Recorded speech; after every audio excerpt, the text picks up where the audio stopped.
Chips Act. I'm guessing because you think it's not fit for purpose. So I think we should possibly start there. I mean, somebody have said that on our current trajectory, Europe will become a place where we simply design cool things and other people will scale them and build them. Is that what we really want? Or what should we do to revise this Chips Act and what should it look like? We'll start with you on the end, Stefano. Okay. Thank you. I think it's a very timely question now more than ever that the revision of the CHIPS Act is in full swing. The European Commission has pledged to revise the CHIPS Act in the upcoming months. They expect to have a proposal by the end of Q1 2026. So most likely revised CHIPS Act. Your question on research is absolutely right. We should not underestimate the fact that Europe is home to some very impressive research centers, world class. In the industry players from South Korea, Japan, Taiwan, when they want to innovate, they come to Europe. Yeah. And that's something that is an asset and that will remain a strategic asset in the coming years. On the other hand, we cannot overlook the fact that we have to make sure that some of this output of these research and development activities, these innovative breakthroughs that we are producing in Europe, should benefit the European industry as well. Otherwise, we're just going to strengthen competitors across the world. And in that regard, I think a key mission and a key request, in fact, that SEMI has outlined to the European Commission is to introduce greater funding, greater support for scaling up and for integrating industry much more in these pilot lines, in these research pilot lines that the CHIPS Act has established. Well, I think, as part of this structure, though, I mean, if you're going to keep it all in Europe, you're going to have an end-to-end supply chain. And I mean, Sanjay, I mean, I know you're doing some work at the with some advocacy in Brussels as well. Yeah. Maybe you can talk to your end of it, the PCB end of it. Happy to. We're big supporters of the CHIPS Act, but we believed in a CHIPS Act plus concept, right? Which is something that my colleague here spoke of earlier. If the focus is just on chips, I don't see how Europe wins if it's just on chips. Right.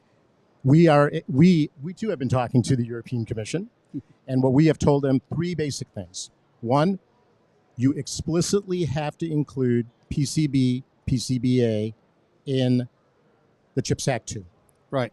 Two, you have to fund capability and capacity expansion for PCB, PCBA, EMS, and advanced electronics packaging. And three, if sovereignty or security is the big policy push here, we know that from an aerospace defense point of view, we know from critical infrastructure, Dieter mentioned some of it in his morning talk this morning, things like data servers, data centers, transport, electronics runs through all of these things. Yeah. So you can't have an industrial policy for these industries that doesn't include an electronics industrial policy. Right. So again, to repeat, PCB, PCBA must be part of CHIPS Act 2. Now, funding should be there, and we need to have a real industrial policy around electronics manufacturing. Right. So when you say funding should be there, are you saying, are you talking about them subsidizing the build of new PCB factories? Are you talking about actually funding subsidizing PCBs. I'm talking about funding innovation for capability building. I'm talking about opportunities for companies, give them incentives to grow, to build factories, so that we can produce more printed circuit boards in Europe. See, part of the problem here is that, if you talk to some of the EMS companies, say even if you put 100% tariffs on PCBs, which means, no, it's true. It's true. I'm not disagreeing with you. So therefore, the problem is not necessarily even so much building the PCB factory. It's actually subsidizing the PCB, because the Chinese government are clearly subsidizing. So let's talk about a couple of areas that we talked about in our call to action. And Dieter mentioned it this morning. The regulatory climate and the tax climate is horrible here for local producers. Yes. All right. Dieter mentioned it this morning. I even made a note of it. European PCB manufacturers are having to pay duties on base materials that are coming in. Yes. Why? That seems ludicrous, right? Right. That should be something that should be corrected right away. Right. You mentioned energy costs. Yeah. Energy costs are killing European manufacturing right now. And something needs to be done. Well, they have ways of being able to do that as well. Right. It's just that the will is not there at the moment to do it. Right. So I think it's very important for us as an industry to understand, if you're looking at it from the European perspective, why is it that European PCB manufacturers have to pay duties on the importation of base materials, yet Asian PCB manufacturers can sell their product in Europe with no tariffs whatsoever? Yes. It just seems like we're protecting the wrong entity. Yeah, I agree. I don't know if you agree or disagree with me. To this, Dieter, so I'll let you fill in some of the gaps. First of all, yes, the laminate situation is a problem, specifically as today we only have more or less two suppliers left in Europe. One is Azola, the other one is Panasonic, and Panasonic decided to shut down the factory end of this year. So there will be one factory only, and that factory will not be able to supply all the demand for laminate. So no matter whether the PCB manufacturers in Europe want to or don't want to, they have to buy laminate, right. And they should not be treated unfair by the European Union with those import duties. That is the one thing. In addition, we have this situation, we only had one copper foil manufacturer left, which is Circuit Foil in Luxembourg. Yes. Circuit Foil in Luxembourg was this year in June sold to DuFu Technology in China. Right. And nobody spoke up about that. And the problem is, I have spoken today at the exhibition with a couple of other experts who tell me, well, the laminate manufacturers and PCB manufacturers already got some strange information out of Luxembourg that certain high-quality copper foils cannot be supplied out of Luxembourg anymore. Really? Well, and they did supply that copper foil in the past. But we have to realize two things. There is not only a demand for copper foil for printed circuit boards, but as well for batteries for EV vehicles. And we know as well that there is a huge demand in China. So my question is there going to be a lot of copper foil exports from Luxembourg to China in the future?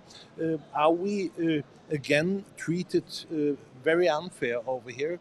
And I don't understand why people have spoken up to the governments against this sale, but nobody is doing something. Yeah, it's not a big problem. Well, I don't think they're looking at it from a security point of view either. I mean, we talk about chips. We needing to have our own control over chips in the United States and in Europe for security reasons. But it's the same with PCBs. PCBs are a risk as well. I think at least from a security point of view, any high, if they would start to move towards demanding that all high reliability electronics are made here, that would be a good start. We don't care about the toys and the other consumer-led stuff. Yeah, and we see a big development in the Far East in regards to in regards to printed circuit boards for AI servers. That is something which has new technology implemented. And I remember one of your interviews, I think it was with Keith Bryant who said it as well, that modules are becoming much bigger. Yes. 125 by 125 millimeters, or even 150 by 150 millimeters as BGAs. So the substrate will have a couple of thousand balls, and that means flatness of the PCB will have to be much flatter than ordinary PCBs, and that requires different materials than standard FR4. And TPCA, the Taiwanese Printed Circuit Board Association, already warned that there is a surge and that PCBs for AI there is a 50-fold demand for such PCBs, and it will require high technology laminate. And my question is, which I'm raising, is will there then be sufficient laminate exported from Far East to Europe for the European PCB manufacturer to manufacture such high quality boards as well? Or will they end up with manufacturing over here 4-layer boards or double-sided tools? That is true, yes. We see price difference of more than 100% on some of the printed circuit boards. But that should not be our argument, because we cannot win this argument. No. We need to focus on security, our own security for the products. And yes, you read some of the funny stories that Chinese buses sold to Norway can be switched off from China. I love these stories. I cannot judge it, but it's a nice story anyhow. Only if you're not on the bus. Right. All right, Stefano wants to get some words in here, so let him I just want to kind of link back and echo some of the points you made, because at this point in time, we are essentially witnessing a geopolitical fracturing between different regions of the world. The unprecedented era of globalization and open trade that we had before is the exception of history, not the rule. Correct. So this is the new reality that we're going to have to deal with. And industry, speaking on behalf of SEMI, is perhaps one of the greatest industries in terms of adaptability, flexibility, and agility. What's wrong with the current framework in Europe, the CHIPS Act? We think it's a good first step. We're happy to see that it's bringing momentum back to Europe. We are seeing investments that we hadn't seen in a while, and we're seeing a potential reversal of the decline that we had witnessed since the early 2000s, where Europe was still actually in a leading position at the global level. And it's heartbreaking how quickly you can lose a leadership position in this industry. The next step is to make sure that we can expand the CHIPS Act to include the entire supply chain. The first-of-a-kind concept is a good legislative concept to facilitate support towards the industry, towards certain segments, but the only investments that we have seen in Europe so far have been towards front-end manufacturing, which is important. And in a crisis scenario in the Taiwan Strait, you want to have some front-end capacity in Europe. Great, but then there is an entire supply chain, an end-user supply chain that you need to take into consideration. And we need to evolve from a first-of-a-kind that is based on innovative, unprecedented technologies, breakthrough technologies, to security constraints. We need to be able to produce what we don't have and what we will need. That's the core of the security of our supply chains, of supply chain resilience. Do we have enough capacity in Europe to sustain our operations in a situation of crisis? And today we don't. We don't. We don't. I think we've got weak leadership, quite frankly. I mean, if you look at all the different continents that are pursuing this, I think India seems to be doing the best job of putting together an end-to-end supply chain. Quite frankly, it's their goal. Sorry, it's their goal, aspirational. Yeah, absolutely. We'll see but if it should be the goal here as well. Absolutely. Mm-hmm. Just to build on the point. Yeah, but I mean, here's my next question. I mean, which is basically, if the majority of manufacturing was centered in Europe, used to be centered around automotive, which it was, why is the EU allowing Chinese cars in? I mean, that's crazy.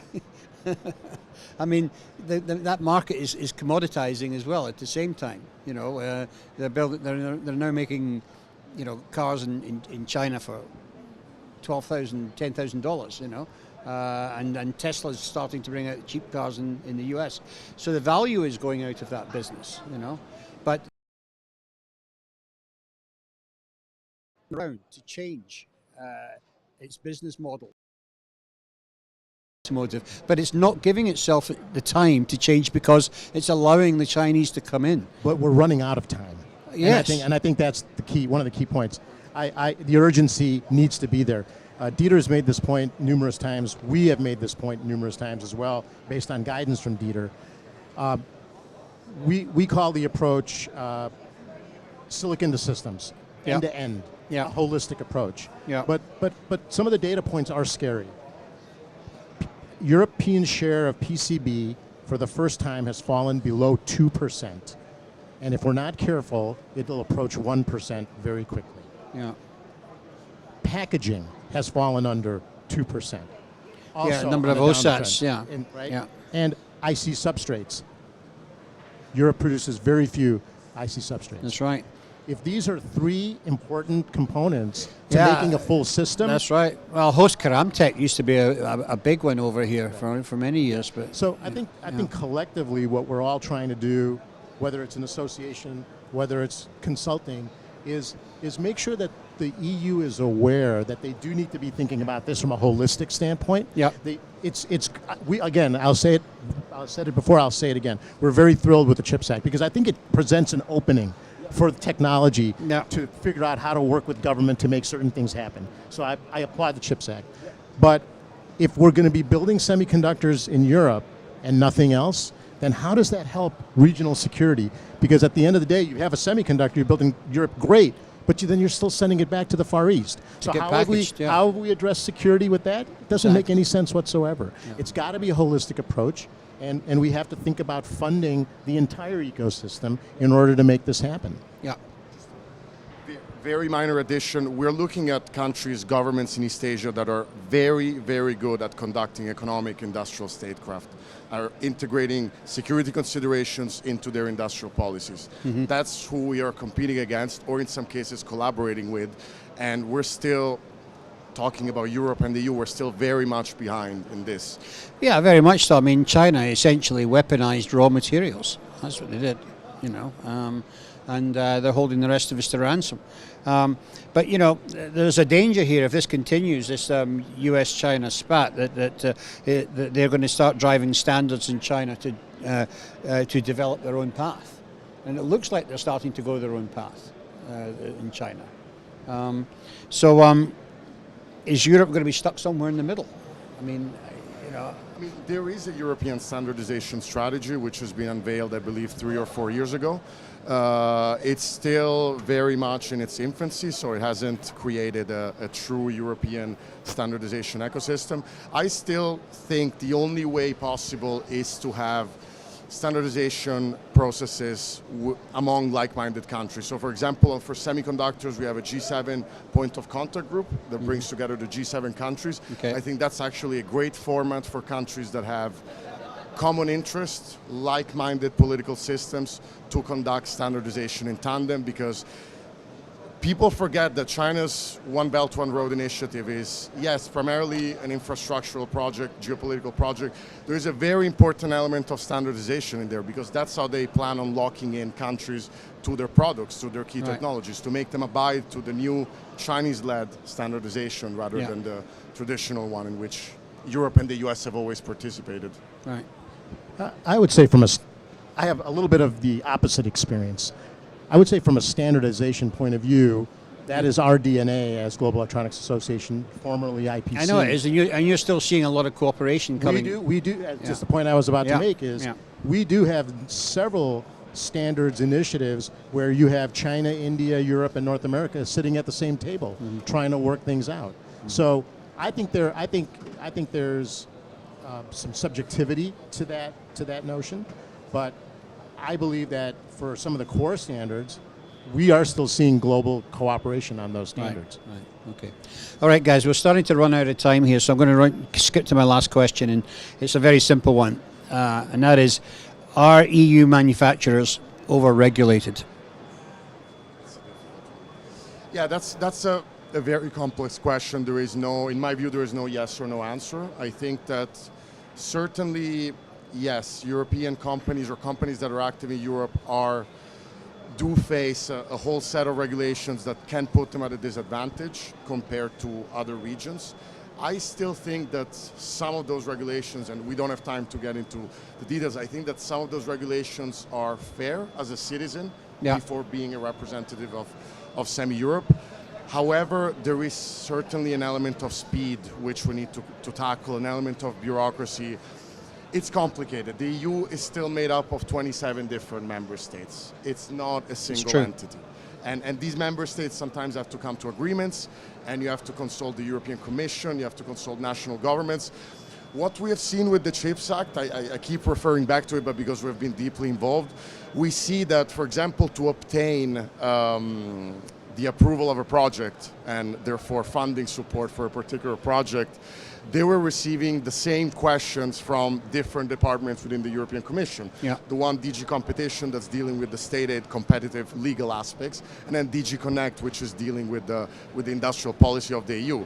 So these kind of overlaps, these are easy fixes that we can work towards, because at the end of the day, we are talking about global companies, and we must not forget that it's not only companies competing against each other for particular projects and segments.